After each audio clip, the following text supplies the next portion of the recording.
Surveys indicate that half of the development directors intend or think about leaving their job within 2 years. And if your organization is one of the smaller nonprofits, the likelihood is even greater.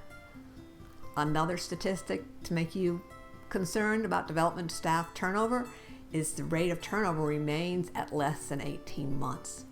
And finally, most nonprofits are investing at least $100,000 per year in hiring and keeping a development director.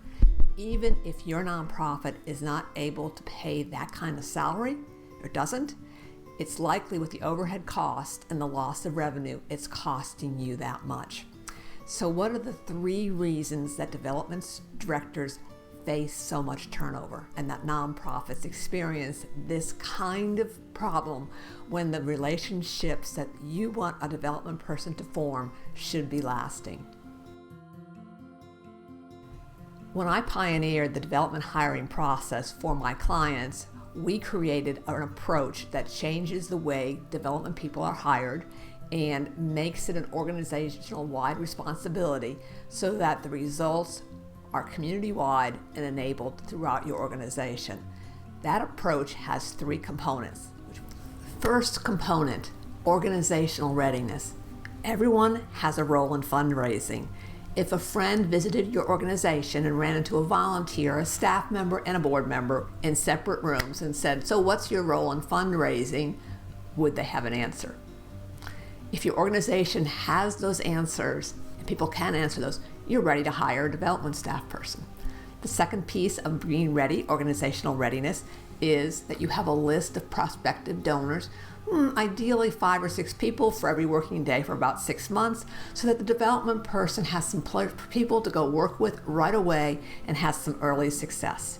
You want them to feel like they can do the job as well as you want to see that success. So you need to help them meet the people that they need to meet, and you need a long list of people. Second level of organizational readiness, or readiness to hire a development staff and have it successful, is the CEO.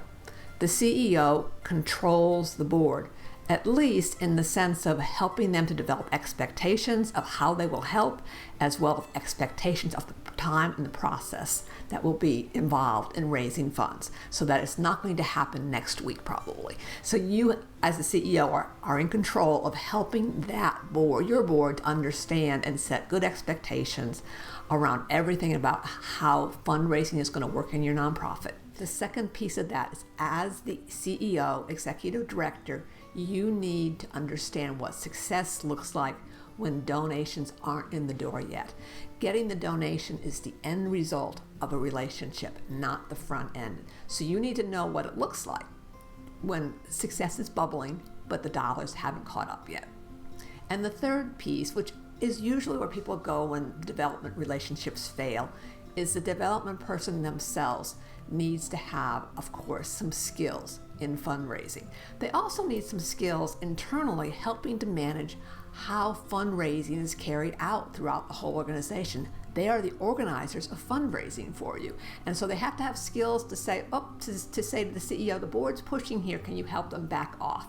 I'm struggling with this, can you help me? So it's not only skills in raising money, it's skills in managing the relationships internal to the organization. The second piece is they need to love fundraising.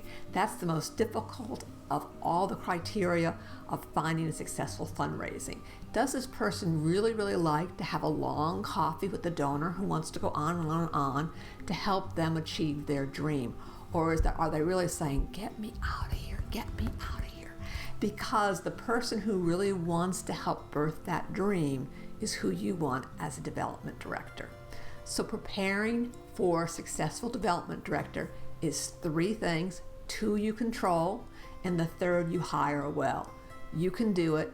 Go hire development directors that help your organization to raise the funds you need. There's some more articles I've included about raising funds and development directors below, as well as if you want some help developing this process so you make good investments, please don't hesitate to reach out to me. I'd love to see you raise the money you'd like to raise and more.